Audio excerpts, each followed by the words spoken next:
السلام علیکم میرے پیارے پیارے ویورز، ویڈیو اچھی لگے تو لائک شیئر اینڈ سبسکرائب کر دیجیے گا، اور جو کچھ تم کرتے ہو اللہ اس سے پوری طرح باخبر ہے۔ یہ فتنوں اور فرقوں کے گھٹن زدہ دور میں آنے والی نسل کے لیے والدین کا راہ حق پر ہونا بہت ضروری ہے، ورنہ نسلیں پھسلتی ہوئی جہنم کے گڑھے میں جا گریں گی۔ اس بے چین دنیا میں اگر کوئی سکون میں ہے تو یقیناً اس کا تعلق اللہ سے ہے۔ ضروری نہیں کہ ہر شخص جو تمہاری زندگی سے چلا گیا اس کا جانا تمہارے لیے ہی اچھا تھا، ہو سکتا ہے کہ یہ اس کے لیے اچھا ہو اور تم ہی مصائب کی جڑ ہو، تو ہر معاملے میں تعصب نہ رکھے کہ تم ہی صالحین میں سے ہو۔ حدیث میں آتا ہے کہ انسان کو کوئی چیز ملنے والی ہوتی ہے کہ اس کے گناہ آڑے آ جاتے ہیں، اس لیے گناہوں سے بچیں اور زیادہ سے زیادہ اچھے اعمال کریں۔ ہمارے نبی صلی اللہ علیہ وسلم نے فرمایا ہے کہ کشادگی کا انتظار بہترین عبادت ہے، اس لیے اپنی کشادگی کا انتظار کیجیے۔ بے اولادی، اولاد کی معذوری یا بیماری، یا اولاد کا ہو کر مر جانا، یا سب کوئی رشک نہیں ہے، یہ تو انبیاء کی آزمائش تھی، یہ بڑے لوگوں کی آزمائش ہوتی ہے۔ آپ خوش قسمت ہیں، ہو سکتا ہے روز قیامت آپ کو کشادگی کے انتظار میں گزارے یہ ماہ سال بہت قیمتی لگیں، کیونکہ یہ وقت آپ کو وہ دے جائے گا جو اور کوئی نہیں دے سکتا۔ لوگوں کے دل اللہ کے ہاتھ میں ہوتے ہیں، جب آپ لوگوں کو خوش کرنے کے چکر سے نکل آتے ہیں اور یہ جان لیتے ہیں کہ لوگ آپ کو نہ بھی سمجھیں تو خیر ہے، وہ آپ کی پرواہ نہ بھی کریں تو خیر ہے، آپ کے لیے اللہ تعالیٰ کافی ہے۔ آپ کو اللہ تعالیٰ نے بعزت پیدا کیا ہے اور اس عزت کی حفاظت آپ نے کرنی ہے۔ کوئی ناراض ہوتا ہے تو ہو جائے، جب آپ اس مقام پر پہنچ جاتے ہیں اور اپنے ہر کام، ہر فیصلے کرنے سے پہلے اللہ تعالیٰ کے بارے میں سوچتے ہیں، تب اللہ تعالیٰ ایسے بندے سے پہلے سے زیادہ محبت کرنے لگتا ہے۔ معافی صرف دوسروں کے لیے نہیں ہے، یہ ایک تحفہ ہے جو آپ اپنے آپ کو دیتے ہیں، آپ کو ہلکے دل کے ساتھ آگے بڑھنے کی اجازت دیتا ہے۔ وہ جس کو چاہتا ہے اپنی طرف موڑ لیتا ہے، چپ چاپ، اور کسی کو خبر بھی نہیں ہوتی، بس پھر وہ ایک حکم دیتا ہے اور کائنات کی ساری طاقتیں متحد ہو جاتی ہیں، کن اس کے گرد طواف کرنے لگتا ہے اور ساری باتیں کن فیکن پر ختم ہو جاتی ہیں۔ ہم کچھ لوگوں کی زندگی میں دھاگے کی طرح ہوتے ہیں، جب تک ٹھیک رہیں وہ ساتھ رہتے ہیں، جہاں ذرا سا الجھے وہ بجائے سلجھانے کے توڑ دینے کو آسانی سمجھتے ہیں۔ جن دروازوں کے کھلنے کا آپ کو شدت سے انتظار ہے، ہو سکتا ہے وہ اتنے کھوکھلے ہوں کہ کھلتے ہی ٹوٹ جائے، اینڈ ممکن ہے جو چیز تمہیں پسند آ رہی ہے وہ تمہارے حق میں بری ہو۔ اے ایمان والو، صبر اختیار کرو، مقابلے کے وقت ثابت قدمی دکھاؤ، اور تم اپنی بات چھپا کر کرو یا زور سے کرو، سب اس کے علم میں ہے، کیونکہ وہ دلوں تک کی باتوں کا پورا علم رکھنے والا ہے۔ ہماری زندگی میں کچھ چیزیں ایسی ہوتی ہیں جو کبھی ہمارا پیچھا نہیں چھوڑتی، سائے کی طرح ہمارے ساتھ چلتی ہیں۔ کچھ غلطیاں جن کو نہ تو ہم بھول پاتے ہیں اور نہ ان کے لیے خود کو معاف کر پاتے ہیں۔ کچھ پچھتاوے جو اذیت بن کر ہماری روح کو گھائل کرتے ہیں، کچھ تکلیفیں جو ٹھہر سے جاتی ہیں۔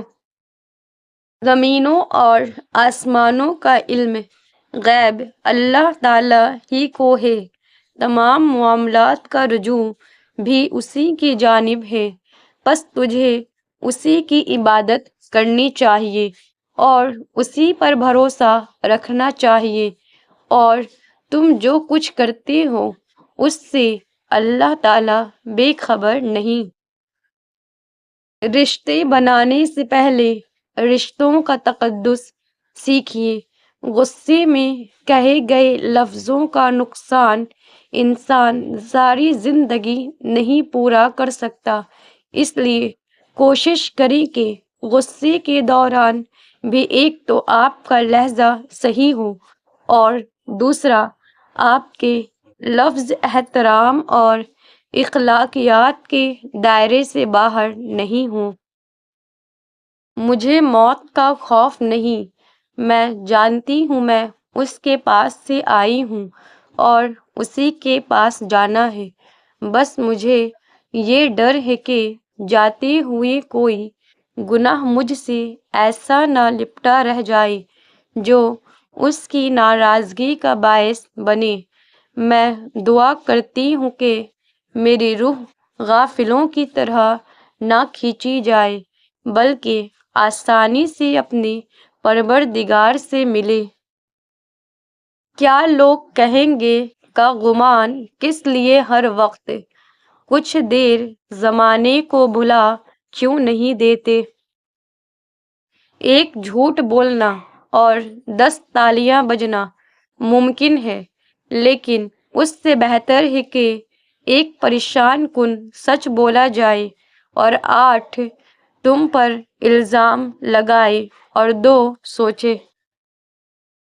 مرد اس کالے کپڑے کی مانند ہے جس پر لگا ہوا خون بھی کسی کو دکھتا نہیں، اور عورت اس سفید کپڑے کی مانند ہے جس پر لگے پانی کے نشان بھی سب کو دکھتے ہیں۔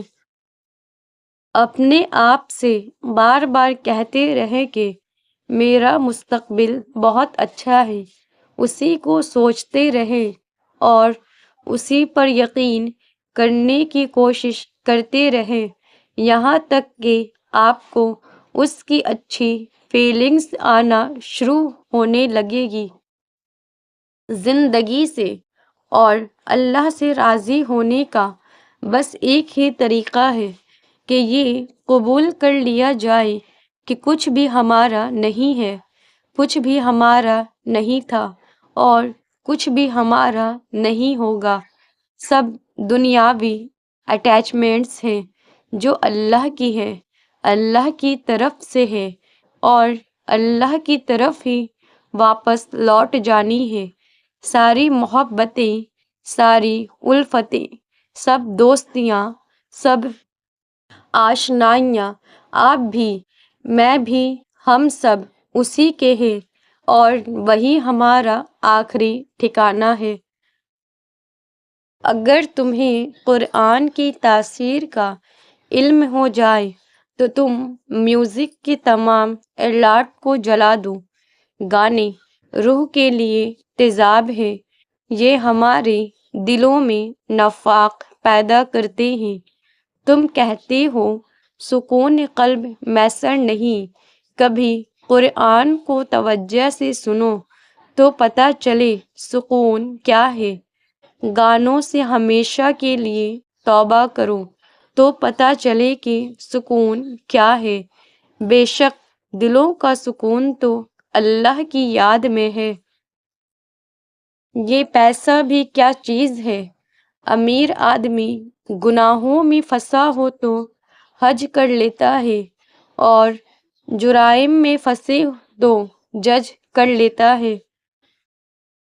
جس کو یقین آ جائے اللہ پر، اس کی حکمتوں پر، اس کے فیصلوں پر، وہ کبھی نہیں ٹوٹتا، کبھی نہیں گرتا اور کبھی نہیں جھکتا۔ بالکل خاموشی سے، کوئی شکوہ نہیں۔ اللہ پر یقین رکھیں کہ حالات بدل جائیں گے، نہ بھی بدلے تو پھر کیا، میرے رب کو بہتر پتہ ہے، یقیناً اس میں بہت بھلائیاں ہوں گی۔ سب سے بڑا وظیفہ غیبت کرنا چھوڑ دیں، دوسروں کی برائیاں پکڑنا چھوڑ دیں، دوسروں کا تذکرہ کرنا چھوڑ دیں، پھر تھوڑا سا عمل بھی بہت نفع دے گا انشاءاللہ۔ جب میں نے جان لیا کہ دنیا کے سبھی رشتے غرض کے ہیں تو مجھے اپنے رب کی طرف لوٹنے میں آسانی ہو گئی۔ قرآن مجید پڑھا کریں کیونکہ ہمارے پاس جینے کے لیے کچھ رہے نہ رہے، مرنے کے لیے تو کچھ ہونا چاہیے۔ درود پاک کی قبولیت کا راز یہ ہے کہ اس میں نہیں، انسان اپنے لیے کچھ مانگتا ہی نہیں ہے۔ اس کو کہتے ہیں تجرید، جس میں بندہ خود کو مٹا دے، اپنے لیے کچھ نہ مانگے، یعنی نہ دنیا کی میں نہ آخرت کی میں۔ اس لیے یہ دعا یعنی درود پاک رد ہی نہیں ہوتی۔ اللہ تمہیں ایسے شخص کی صحبت سے بچائے جو تمہاری روح کو گھائل، دل کو بیمار اور تمہاری ذہنی صحت تباہ کر دے، آمین۔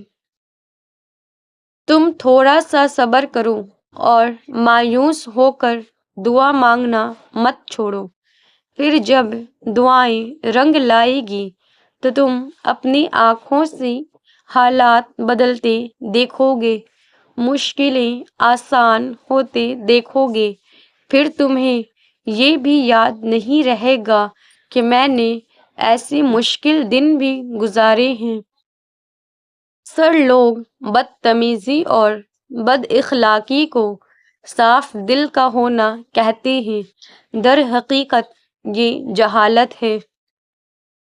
معافی مانگنا اور معاف کر دینا انسانیت کی ایک خاص معراج ہے۔